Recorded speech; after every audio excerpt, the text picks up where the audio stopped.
Hello friend, आज हम नया टॉपिक करते हैं हीगल का ही। हीगल एक राजनीतिक चिंतक के रूप में एक क्वेश्चन है जो मैं आज आपको समझाना चाहती हूँ। इसमें पूरे लेसन, जितना ही लेसन है इसका पूरा निचोड़ है। मतलब ये जो क्वेश्चन अगर तुमने याद कर लिया तो पूरे लेसन को याद करने की भी जरूरत नहीं है। इसमें जितने भी क्वेश्चन है सबका निचोड़ है, सबके बारे में बताया गया है या सबके पॉइंट है। देखिए, मैंने आपको पहले राज्य संबंधी विचार, आदर्शवादी विचार, द्वंद्ववादी विचारों के बारे में बार से बता दिया है।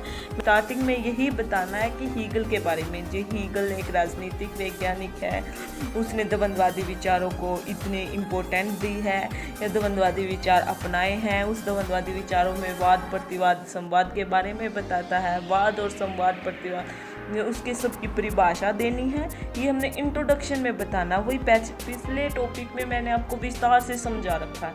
देखिए, अब हम पहला टॉपिक करते हैं। शायद मैंने ये भी आपको समझा ही रखा होगा, लेकिन मैं आपको थोड़ा थोड़ा भी बता ही देती हूँ कि ये चीज़ क्या है। राजनीतिक चिंतक के रूप में कैसा क्वेश्चन है या कैसे बताता है।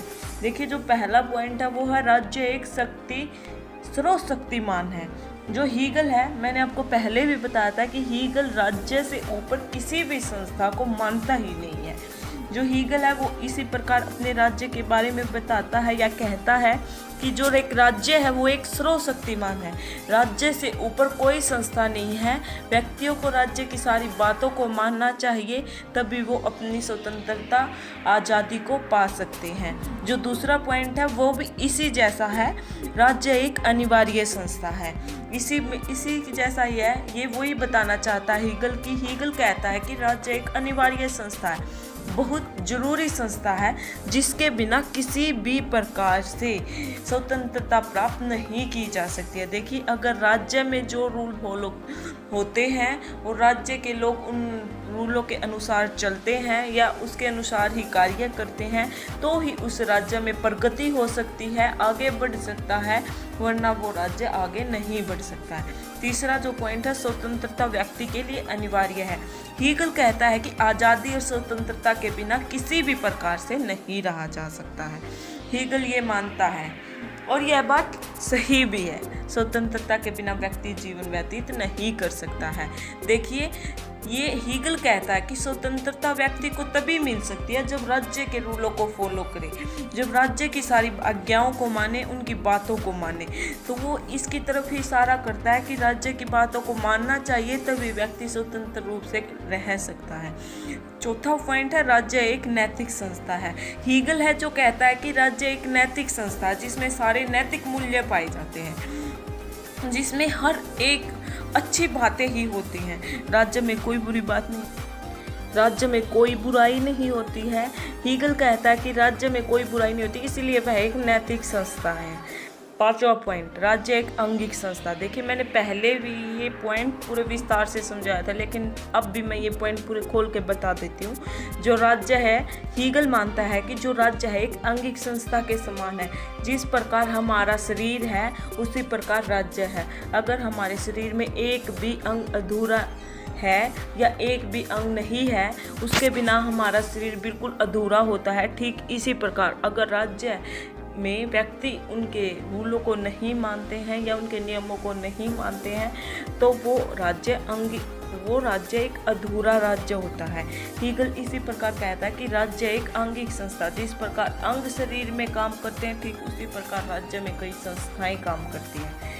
जो छठा पॉइंट है वो है हीगल के युद्ध संबंधी विचार। जो हीगल है युद्ध के बारे में भी बताता है। हीगल यह मानता है या कहता है कि व्यक्तियों को युद्ध करने के लिए हमेशा तैयार रहना चाहिए। जो राज्य में व्यक्ति रहते हैं, अगर उन्हें स्वतंत्र रहना है, अपने क्षेत्रफल को बढ़ाना है, अपनी स्वतंत्रता और बढ़ानी है, आज़ाद होना, तो उन्हें हमेशा युद्ध के लिए तैयार रहना चाहिए। हीगल एक तौर पे युद्ध को बढ़ावा देता है कि युद्ध के द्वारा ही क्षेत्रफल को बढ़ाया जा सकता है। जो सातवां पॉइंट है वो है हीगल की स्वतंत्रता संबंधी विचार। मैंने पहले भी बताया था, ये अब भी बता रहा है। पहले पॉइंट में था कि स्वतंत्र व्यक्ति के लिए कितना जरूरी है, कितना अनिवार्य है। इस पॉइंट में है कि हीगल के स्वतंत्रता संबंधी, जो हीगल है वो स्वतंत्रता किस प्रकार से मानता है। हीगल स्वतंत्रता को इस प्रकार से मानता है कि हीगल कहता है कि स्वतंत्र वही व्यक्ति है जो राज्य की बातों को मानता है, जो नैतिक संस्था में रहता है, जो राज्य की नैतिक संस्था में रहता है, उसे ही स्वतंत्रता प्राप्त हो सकती है, वरना किसी भी व्यक्ति को स्वतंत्रता प्राप्त नहीं हो सकती। जो 8वां पॉइंट है वो है हीगल का आदर्शवादी होना। हीगल अपने आप को आदर्शवादी मानता है।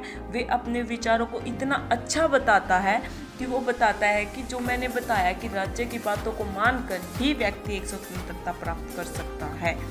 तो वो मानता है कि हीगल है जो एक आदर्शवादी, मतलब जो वो विचार देता वो अपने अपने विचारों को बहुत अच्छा मानता है। इसी प्रकार कहते हैं कि हीगल एक आदर्शवादी है। जो 9वां पॉइंट है वो है राज्य दोष मुक्त है। जो हीगल है वो कहता है कि जो एक राज्य है, स्टेट है, वो दोष मुक्त है। राज्य से ऊपर वो किसी संस्था को मानता ही नहीं। ये तो मैंने पहले भी आपको टॉपिक में बताया था कि राज्य से ऊपर किसी संस्था को नहीं मानता है। वो कहता है कि राज्य ही सब कुछ है। वो इस पॉइंट में कहता है कि राज्य एक दोष मुक्त संस्था है जिसमें कोई दोष ही नहीं है, जिसमें कोई गलती ही नहीं है। और तभी व्यक्ति को जब अगर हम राज्य की बातों को मानते हैं तो स्वतंत्रता या हर प्रकार की आज़ादी मिल सकती है। तो वो इस पॉइंट में कहता है कि राज्य एक दोष मुक्त संस्था है जिसमें कोई दोष दाग नहीं है। जो 10वां पॉइंट है वो है स्वतंत्र राज्य के द्वारा ही मिल सकती है स्वतंत्रता। देखिए मैंने पहले भी आपको ये पॉइंट समझाया था। मैंने इस क्वेश्चन स्टार्ट होने से पहले भी ये बताया था कि पहले वाले ये सारे पॉइंट है, पूरे लेसन का सार है। ये फिर से पॉइंट आ जाता है कि स्वतंत्रता राज्य के द्वारा ही मिल सकती है। जो हमें स्वतंत्रता है, आज़ादी है, वो राज्य के द्वारा इस प्रकार से मिल सकती है कि अगर हम राज्य की हर बात को मानेंगे। ये सारी बात हीगल कहता है, ये हीगल के विचार है कि अगर राज्य की सारी बातों को व्यक्ति मानता है जिस राज्य में वह रहता है, तो ही वह अपनी आज़ादी को पा सकता है, स्वतंत्र तरीके से अपना जीवन व्यतीत कर सकता है। ये हीगल का कहना है। देखिए अगला पॉइंट है 11वां पॉइंट, राज्य साधन और व्यक्ति साध्य है। जो हीगल है वो मानता है कि राज्य एक साधन है और व्यक्ति साध्य है। मतलब राज्य एक ऐसी संस्था है जो नियम बताएगा, जो अपनी बातों को बताएगा, और व्यक्ति एक ऐसा साध्य है कि वो उनको लागू करेगा अपने ऊपर, तभी वह अच्छे तरीके से अपना जीवन व्यतीत कर सकता है। इसीलिए हीगल मानता है कि राज्य एक साधन है जिसके द्वारा व्यक्ति अपने कार्यों को कर सकता है, अपनी स्वतंत्रता पा सकता है, आसानी से जीवन व्यतीत कर सकता है। इसीलिए वह व्यक्ति को एक साध्य मानता है और राज्य को साधन।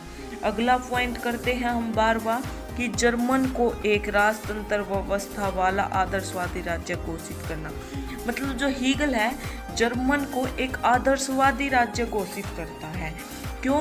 क्योंकि वहाँ पर एक राजतंत्र है।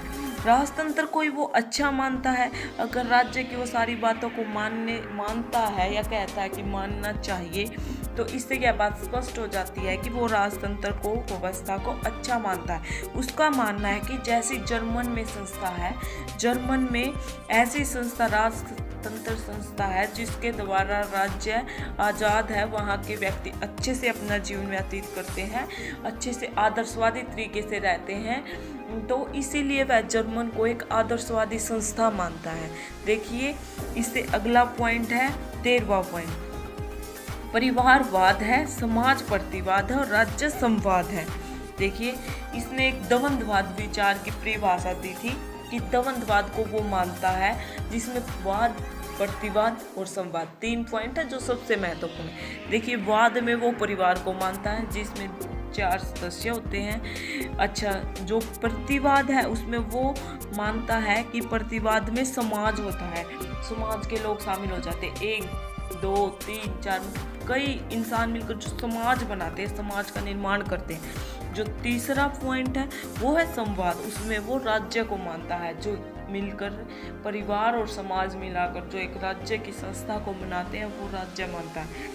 वो इसी प्रकार कहता है कि बाद में 4 व्यक्ति, जिसमें एक परिवार शामिल हो जाता है, समाज में जो कई सारे व्यक्ति शामिल हो जाते हैं, राज्य में एक राज्य की संस्था बन जाती है, जिसकी बातों को मानकर परिवार और समाज आज़ादी से अपना जीवन व्यतीत करता है। 14वां पॉइंट है राज्यों को एक ईश्वरीय संस्था मानना। हीगल है जो राज्य को एक ईश्वर की संस्था मानता है। उसका मानना है कि जिस प्रकार भगवान होता है, इसी प्रकार एक राज्य होता है। अगर हम भगवान की सारी बातों को मानते हैं, जिस प्रकार हम भगवान की सारी बातों को मानते हैं या भगवान को इतना अच्छा मानते हैं, हमें राज्य को भी इतना ही अच्छा मानना चाहिए, उसकी इसी प्रकार से पूजा करनी चाहिए, उसकी हर बात को मानना चाहिए, तभी हम अच्छे से अपना जीवन व्यतीत कर सकते हैं। ये हीगल के विचार हैं। मैं आपको बार बार बता रही हूँ कि ये हीगल के विचार हैं। 15वां पॉइंट है स्वतंत्र राज्य की आज्ञा पालन में ही है। देखिए जो 15वां पॉइंट है उसमें बताता है कि स्वतंत्रता, अगर व्यक्ति को स्वतंत्रता मिलती है तो वो राज्य की आज्ञा पालन में ही मिल सकती है। हमें स्वतंत्रता अगर मिलती है तो वो राज्य है जो स्टेट है, अगर हम उसकी बातों को मानते हैं, उसके नियमों को, उसके कानून कायदों को मानते हैं, तो ही हम स्वतंत्रता को प्राप्त कर सकते हैं। अगर हम ऐसा नहीं करते हैं तो व्यक्ति को स्वतंत्रता किसी प्रकार से नहीं मिल सकती है। ठीक है, किसी प्रकार से व्यक्ति को स्वतंत्रता नहीं मिलेगी। 16वां पॉइंट है राज्य अधिकारों का जन्मदाता है।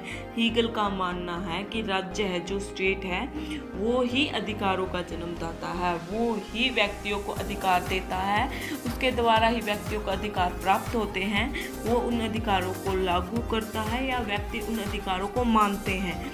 तो राज्य के बिना व्यक्तियों को अधिकार नहीं मिल सकते हैं। 17वां पॉइंट है ये राज्य एक अनिवार्य संस्था है। ये पहले भी आया था, ये बार बार ऐसे ही एक एक करके ये आ रहे हैं कि राज्य एक अनिवार्य संस्था, बहुत जरूरी संस्था है जिसको मानना, जिसकी सारी आज्ञाओं को, कानूनों को मानना बहुत जरूरी है, उसके द्वारा ही स्वतंत्रता मिल सकती है। और जो आखिरी और लास्ट पॉइंट है वो है 18वां पॉइंट, दवंदवादिपत्ति को अपनाना। जो हीगल है ये उसका महत्वपूर्ण पॉइंट है। जो हीगल है वो द्वंद्ववादी पत्ति को अपनाता है, उस पत्ति को ही मानता है। उसका कहना है कि द्वंद्ववादी पत्ति के द्वारा ही व्यक्ति, उसने इस पत्ति के आधार पर ही अपने विचारों को दिया है, जिसमें वाद, प्रतिवाद और संवाद को महत्वपूर्ण मानता है। कहते हैं या निष्कर्ष के बारे में बात करती हूँ कि इसी प्रकार हीगल है जो राज्य को अधिक महत्वपूर्ण मानता है, जर्मन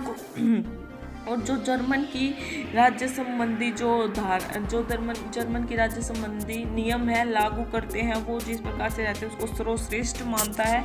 उसने द्वंद्ववाद को एक नया रूप दिया है, द्वंद्ववाद पर ही वह अपने विचारों को खड़ा करता है, लेकिन आलोचक इसकी बहुत सारी आलोचना भी करते हैं।